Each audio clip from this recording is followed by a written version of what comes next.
countries. I don't know how many times I get this. It's like, coffee tastes different from different parts of the world. Yeah, absolutely. Coffee just doesn't taste like coffee. You can get different tastes from around the world, and people look at me amazed by that. But different soils, different altitudes, different weather patterns, different varieties of the coffee plant really play into this. We have spent the last 2 months in Africa. We were in Ethiopia, we went to Kenya, and today we're jumping over to the country of Sumatra. This coffee is a darker roasted coffee. It is not your typical variety of plant. It's a Caturra plant as opposed to a Typica or a Bourbon plant, so it's definitely yielding a different taste. It has a little bit of a citrus snap right in the beginning. A lot of people might call that slight bit of bitterness, but every coffee has to be a little bit bitter in the beginning. So it's got a little bit of a snap in the beginning. It's definitely earthy. Okay, so when people say, well, my coffee's earthy, what does it taste like, dirt? No, let's not go there. The coffee has a vegetal kind of taste. Think carrots, think potatoes, think asparagus, think cauliflower, and so forth. All of those types of plants coming from the earth have a certain earthiness to them. This coffee is got that kind of as a base. Obviously, chocolate is in there as well. There's a little bit of a peanut taste right in the finish as this coffee cools. As I was brewing it this morning and sampling it, I also picked up just a little bit of cinnamon, kind of right in the end as the coffee was really getting cold. So I hope as we get an opportunity to taste this coffee, I hope you enjoy it. This is the Sumatran Tiger, and it is one of my favorite coffees because we get to go a little bit darker with it. So, all right. Now, with coffee, there are certain coffees that go well with certain foods. There's pairings with this just like there are with wine.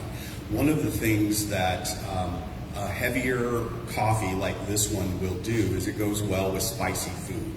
This kind of product will actually kind of quench the fire of something that's quite heavy.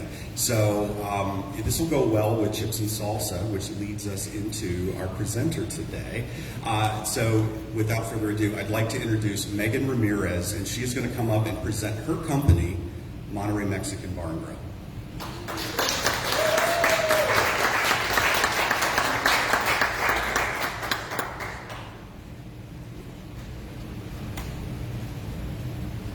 Hello, good morning. My name is Megan Ramirez, and I'm the owner of Monterrey Mexican Bar and Grill. We are up the road here on McKinley, and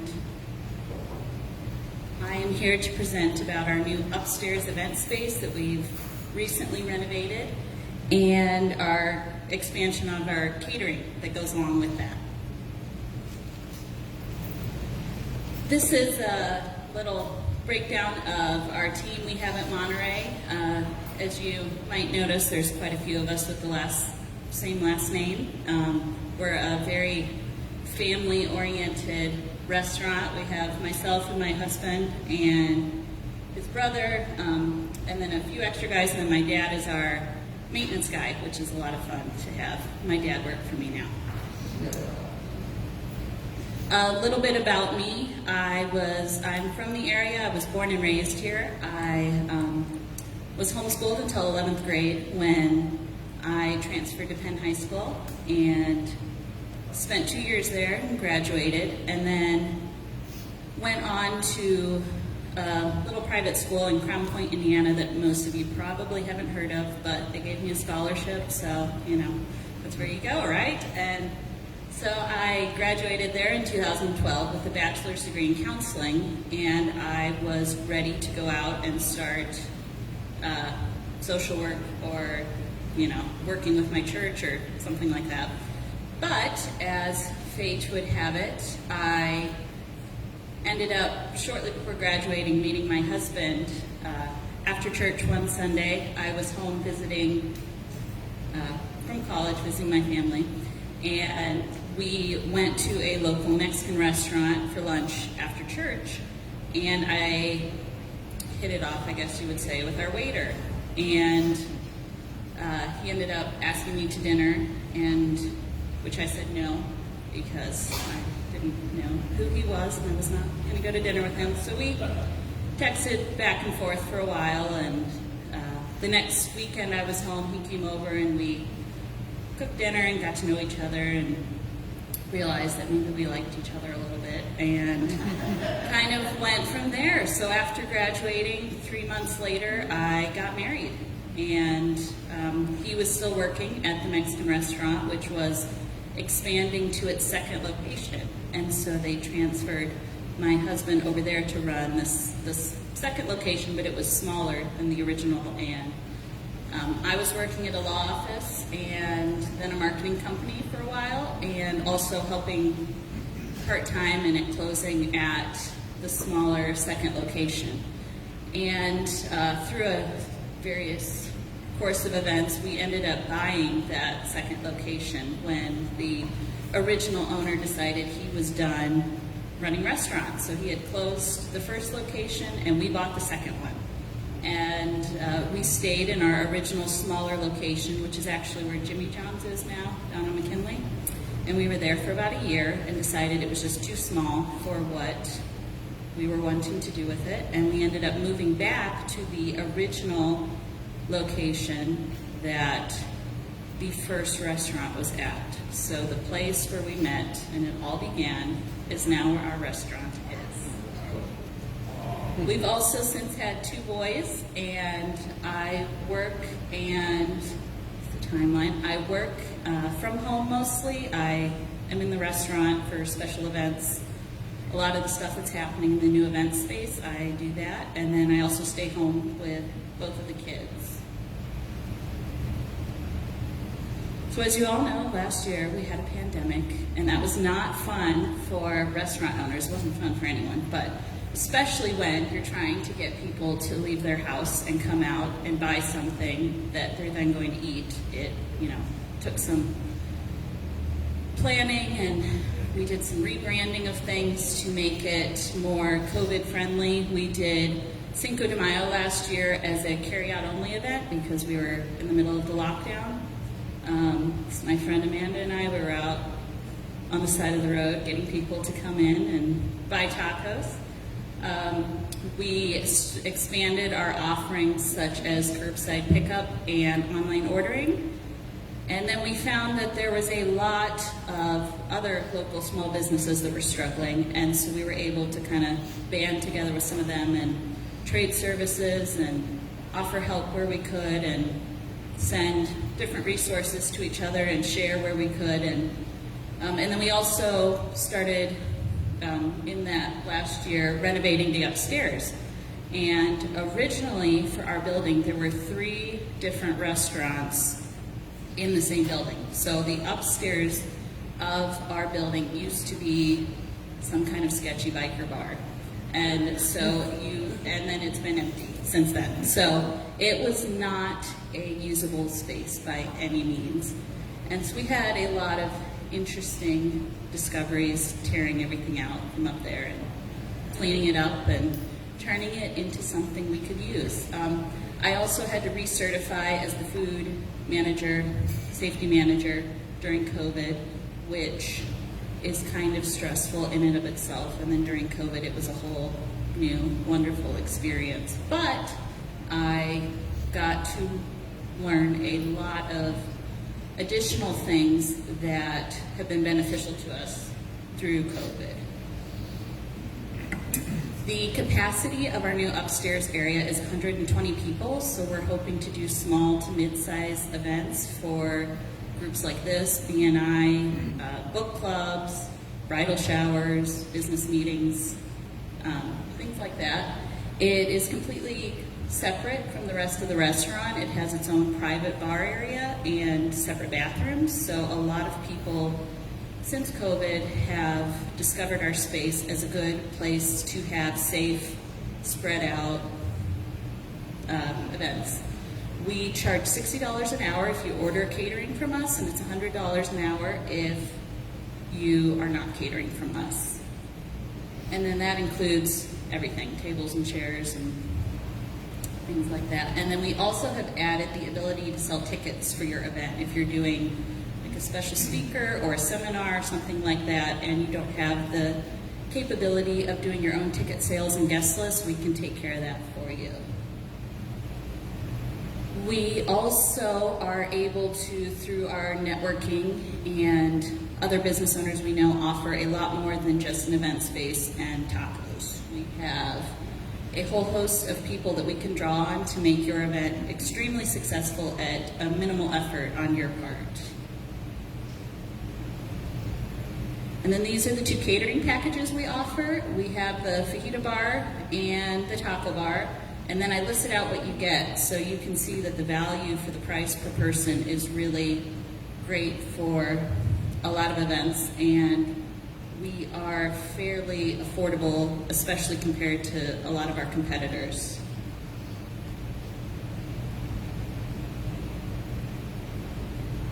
These are some catering events we've done. This was a wedding show.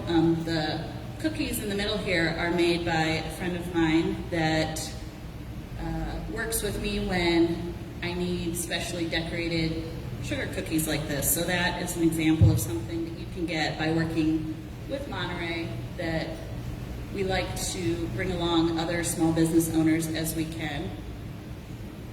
This was an event we did for a local radio station, and it was one of the biggest caterings we had ever done, and so that was quite a day that we got to do that. And it was also a little bit different. We ended up calling it a street taco catering, so we were able to kind of tweak what we offered to make it more like a taco truck experience for people. This is when we catered Newman Fest for the Logan Center, and that was at the Brick. And then these are some photos of our newly renovated event space upstairs. This was a wedding reception we did. And then if you would like to take your phones out and mark all these exciting things we have coming up, these are some great ways to get upstairs and see our space without having to pay for it necessarily. This one we are doing at Rio Park Events, and it is a women's business expo specifically highlighting moms that own or run their own businesses. And so if you are not a mom that runs and owns your own business, we still invite you to come and support the other moms, because I can tell you from experience, it's pretty exciting most of the time to be a mom and a business owner. This one will be upstairs in the event space. It's Margaritas for Meows, and we are helping raise money for Meow Mission, and that will be June 17th, and they're going to be doing a silent auction up there. So all of this is also on Facebook if you need more details. We also offer a weekly trivia nights every Monday night from 6:30 to 8:30, and a musical bingo every Wednesday from 6:30 to 8:30. We have a Father's Day breakfast coming up on June 19th, and Tacoa Coffee will be there serving coffee, so if you like the coffee today, you can come get more. And that is all I have. Does anyone have any questions?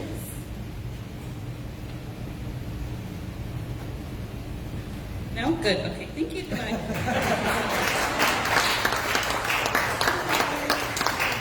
Yes. You're not going to get off that. I figured. Okay, so like, do you do other events in town? Do you like to advertise your business? What else do you do to advertise? Yes, we do. You mean as far as catering? Just in general, your business, catering, like what forms of advertising do you use? Yeah, we do a lot of advertising. We do a lot of radio, some TV. We advertise in Michiana Savor with Tim. We do a lot of social media marketing. And yeah, we're on several different radio stations, which has been pretty successful for us. But the catering too? Do you advertise the catering also? Or is this something different? Well, we advertise the catering, but like what I'm presenting today is more of an expanded thing. We're wanting to do like business lunches and things, and weekly regular meetings that people want to have upstairs, that they also get catering along with it. Yes. I just have a tidbit I would like to add. Okay. Something that you didn't mention a lot of, but it's kind of a big deal, so I'm going to grab on you for a minute, if that's As Jeff mentioned, I'm with the Foster Care Agency called National Youth Advocate Program. And she's amazing. And so we network a lot with Monterrey. Monterrey has been feeding our foster parents at cost for like 3 years. And so when we have foster events, they were the first ones who ever stepped up to the plate and said, sure, we'll help you guys, what can we do? So they have their hands so far and so deep in the community. That meow mission thing is just like a tiny smidge of the community work that they do. So I'm just going to throw that out there because that's how Megan and I became friends. Like they are so. Thank you.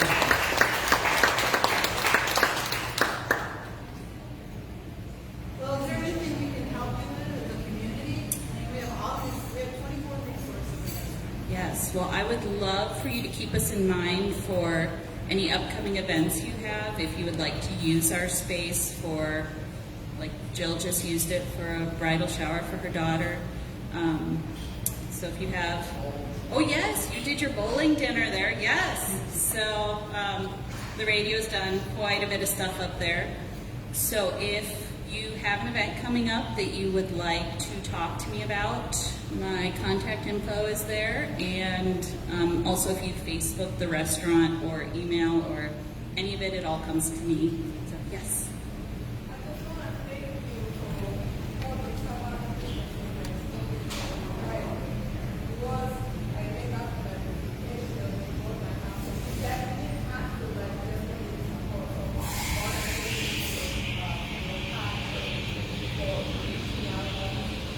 Yes, we also have amazing new hot sauce at the restaurant, in case anyone wants to come try it.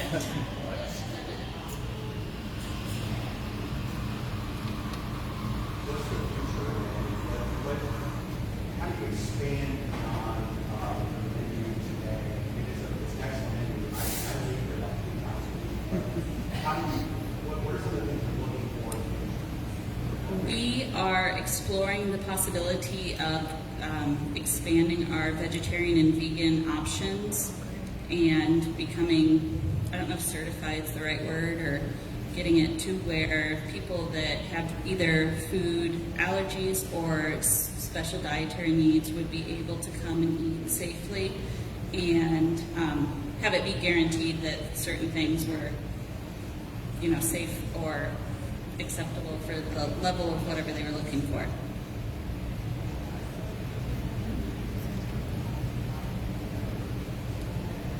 Any more questions? Thank you.